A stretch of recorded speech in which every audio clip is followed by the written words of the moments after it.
duoko pat kedong ban luoko langol kop madit machon melo Uganda man Alfonso Windolo yopo botime idwe mati ni wabayar botin lokman matut kedong ngomo ken mamete kijemo ken madon matipiriti ni yup melo kange mo chin ento ko ngochakne no wiye madir ka waduchen wamete kwere kore kikore.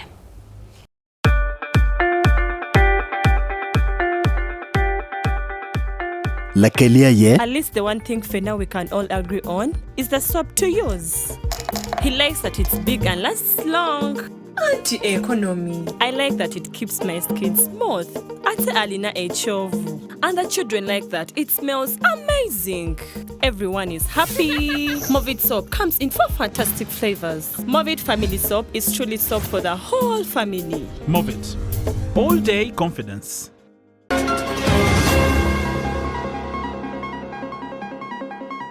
Dul mero chopajo kuchago yup merayo me jolo me duoko chendo igang langol kop madit machon melo Uganda Alfonso Windolo. Yup man bibeyo me jolo wodwa la tenwa la ditwa tehawa mau pido wiwa iti badon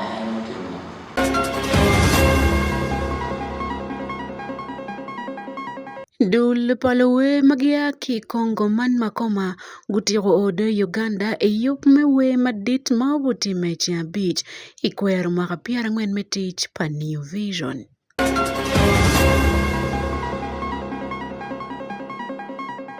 Amor tuala ajoli kaneno yup man don kumbet kipere terewing anya sandia kumo man wanlu television.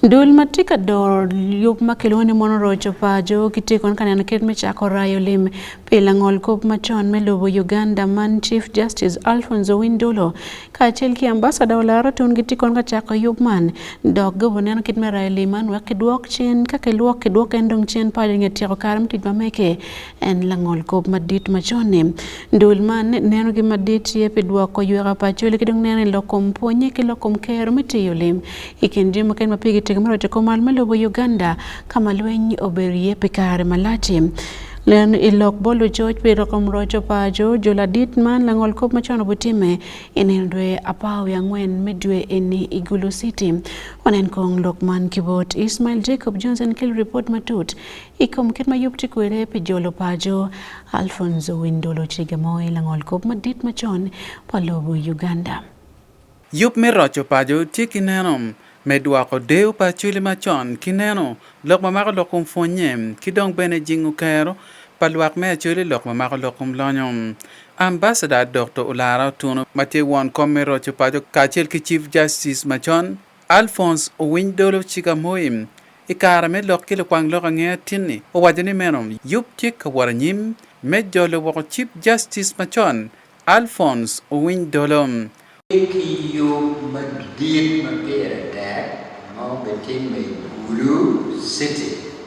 In the part when midway the enemy we man me deck.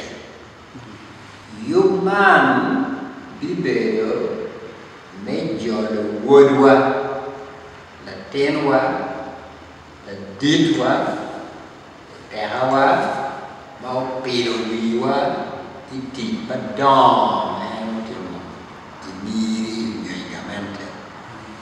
and yet I'm going to come deep Justice Alphonse Chigamoy Windolo. You mama be timid in the park when he made Jolo and do a little pajo, keep it for your hand, keep it that more, keep it pale you want. Otono oterne menum ikarame yup man gilwa woglu tela kachel kilutit pagamente magitie kabir ma pat me achole ajo yetika yup man enro chapajo tika yebone pia chuli ki perme pi wanduchu tekero chapajo wanduchu era una dan buchu tika mobi bibio kajolo wondu era una kena when kono unity te bolo mene kono te puti te bolo me NRM kono lu kono DP in the terra, lui in Tiri ma vede che che in the terra in con i lei on lega bene, tiri lo mette che in metti la terra on lega. Quelli che bene in the terra me cama ci lo ci pa dai che io man ento che io ne piacciuli per ne En beno tiro ket ma yup me der kwan tika wote kum karman.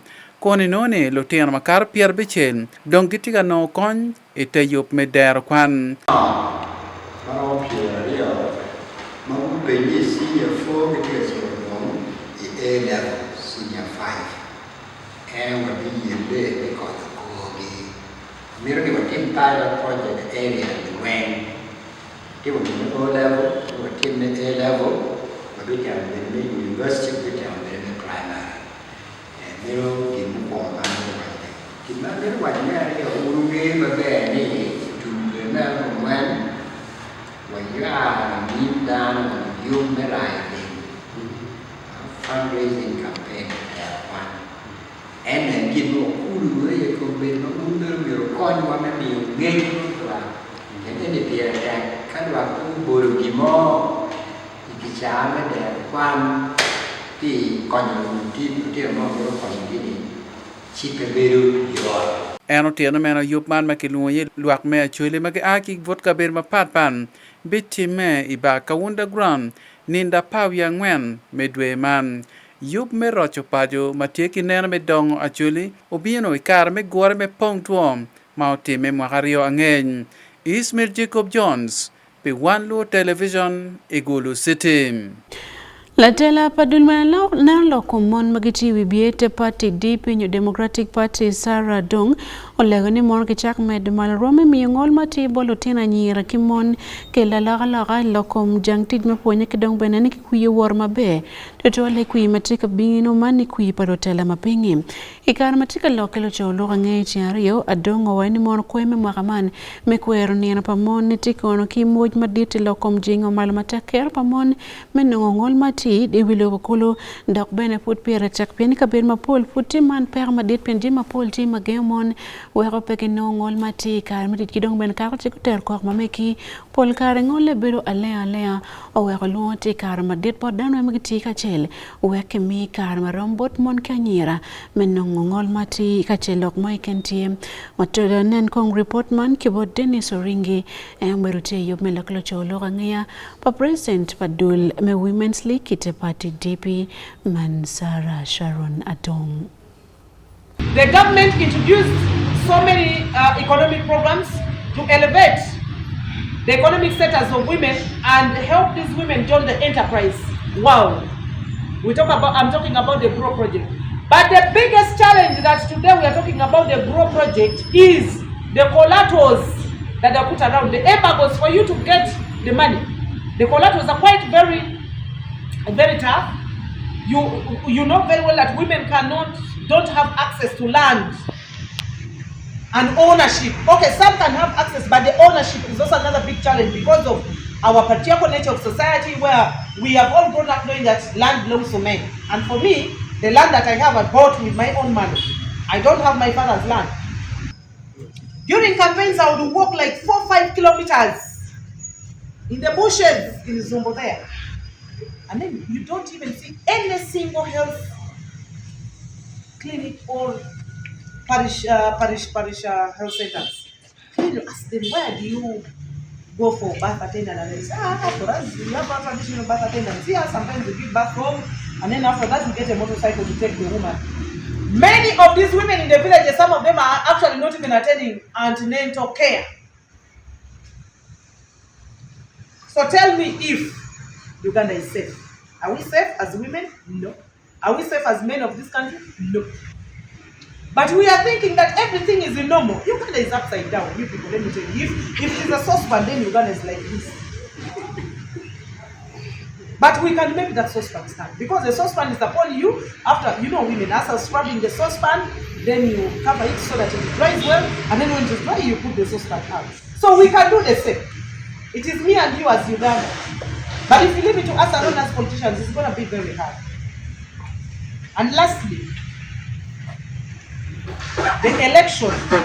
And this is a call to the elected members of parliament. Gentlemen and ladies, please kindly help us amplify our voices, especially the Uganda Women Parliamentary Association. UWAPA. This is our role. We are mothers of the nation. Can we amplify the voices of Ugandans? Ugandans are dying silently.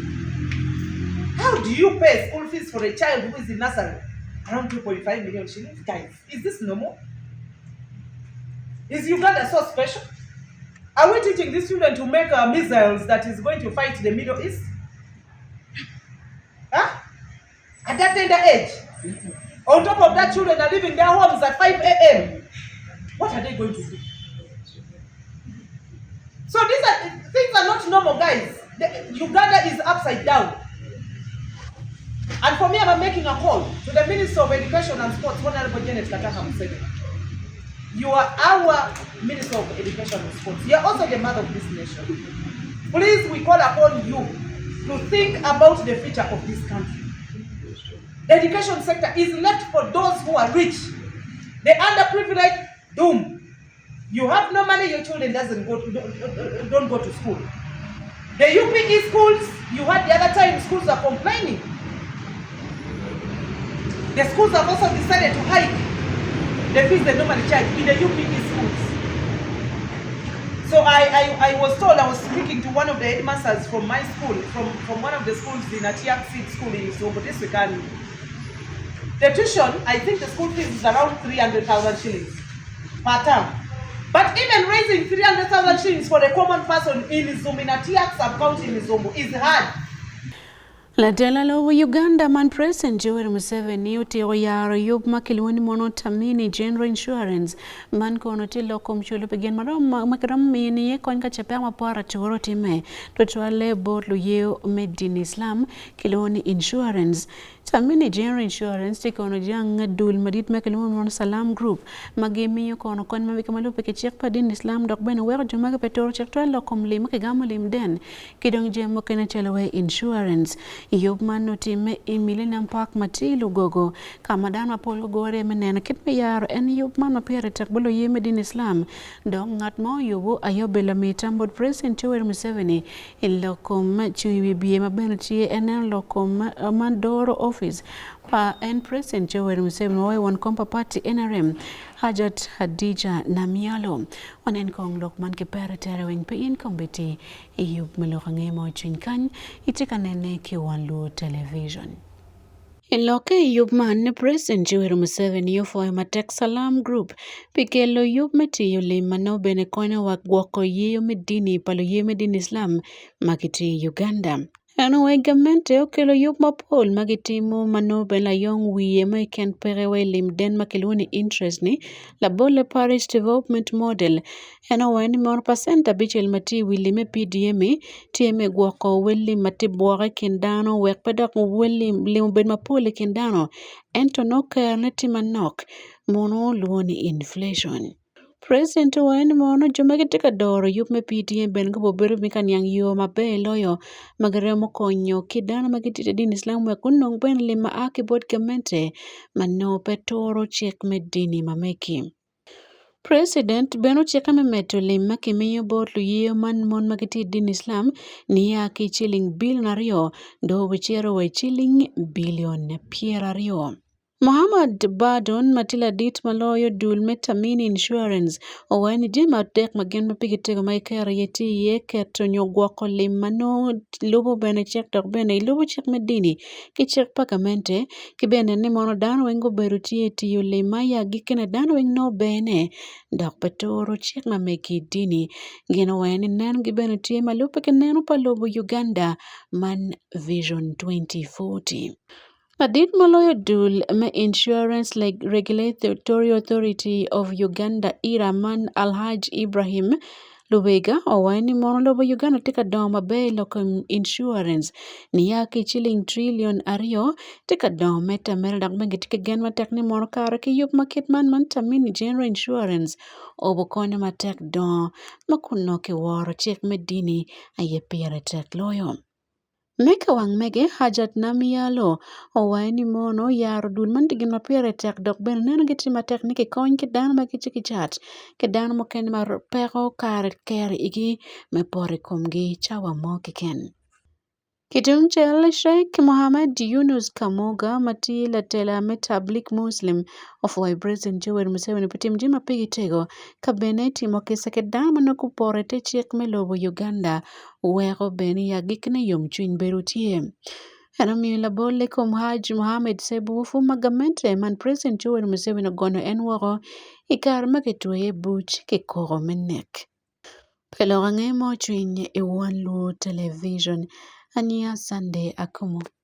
Utiro oilo bo Uganda la uwe wa otieno ngeno magone kiti atara me yengo Uganda yuk matid mabutime ba kololo man ichi bit ni ando abichel medjemi adake mwagani enem ekarma la kolo cholo rangia ki dekalpa New Vision Kampala lewe man ko wayne mon kiti atara me nywaka matak kumiet papa orba ki anywale Uganda dokitika deguchen inge makapirwa beach magen go bedo kwede ilobo man New Vision go yub man kachiki Pacific event mekwero makapira ngwen madong kampani man otiyo kwere lobo Uganda man New Vision od poko lo rangia madit loyo ilobo kany onen konkit ma yobo ber kwere iba kolo man eyo man megalawang Pamakoma Group. Inge oilobo Uganda la woni iwa otieno mago pie kwere ba deke Entebbe chawa abich ma otieno yom chunti maporo 12 bino polo weme makoma mago bogalo wang dano iroma malo ichi abich iba kololo. We was somewhere. So you want to go to Mbale? Yeah, we miss Mbale. We performance. It was like in a forest. In the forest? Okay, not really forest, but it was somewhere like a space, and then the village people. Yes, yes. We most welcome to Uganda. Yes, Makoma is here in Uganda. We love you. Let me say 25% of Makoma is here. The rest is coming. Inge yue manok tin gen go bino idekal pa New Vision mati Kampala kalok ilucho lorangea. And it's been an honor for me after 25 years to come back again in Kampala. I remember 25 years ago we performed here in Kampala and also in Mbale, so we never forgot that. And Uganda was the first English African country that Makoma has started to perform. So for us, it's really like 25 years ago, we are back here again as first. So thank you for having us. Makoma te dul polowe magitie lo mego kilo maro magi akilo bokongo gen go charo we wachondo ke wero we lega ma gike mako bini Uganda oberu mwaka piari wia bicha ngich kama go wer doko gali wang dano Imbale district made Karaman tie city ni bino gi Uganda Karaman madul matikelo gene ya New Vision ki Pacific events ni tie mekwero mwaka piara ngwen madong New Vision ori kwere katichi lobo Uganda kanye. Ekar me lok kilo cholo kangea tini la dit maloyo Vision Group Don Wanyama oloko jima pigi tego tutual me menene kipoyo anywale Uganda pimaro at pokolo kangea madit loyo ilobo man. For 4 decades we have informed, educated and worked hand in hand with Ugandans through every chapter of our nation's story. This milestone belongs not only to us, but to you, our very loyal readers, our viewers, our partners, and the entire media fraternity who have supported us consistently over the years. We are proud to partner with brands that share our passion for quality and memorable experiences. Now, many of you have been asking us why Makoma. We chose Makoma because they represent more than just music. They represent nostalgia, they represent family, faith, unity and timeless excellence. Their journey mirrors ours, consistency and impact, and rooted in values that bring people together. Yugpa Makoma butime Kampala ichi abich enini dabichi elme jumi adeki mwagani eni. Pijama mero welo tiri gitika welo ne manoki wilo ki mobile money idio star abichel abich star ario not hash. Kadong pingatime ken mamiro wilo tire nyogwako mecha e romo goichi mi namba tim 075 abung'wen abichiel achiel achiel abichiel abichiel. Pelo ang'e mochwiny e One Luo Television. Ania Sande Akumu.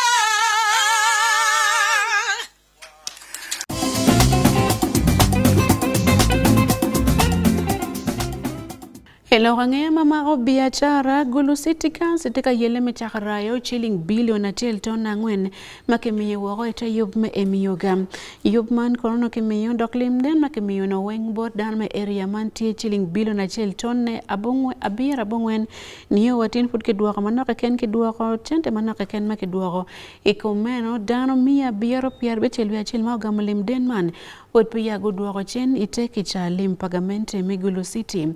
Lodge dong giti ka yinyo yomo kene mene kiduoko chen liman piano medo beka uyere kendano. Wa lim den mala yong witila pin magamente lobo Uganda yomiyo. Bot anyuale lobo man wateki report matuti kumlukangi ya mebiachara. Imwaka libero kapau ya bongwen gamente me lobo Uganda o kero chente bilion miaro ki pier bichel kuru iyup me emiyoga itute pagamente me tielo ko lo biachara me lobo Uganda.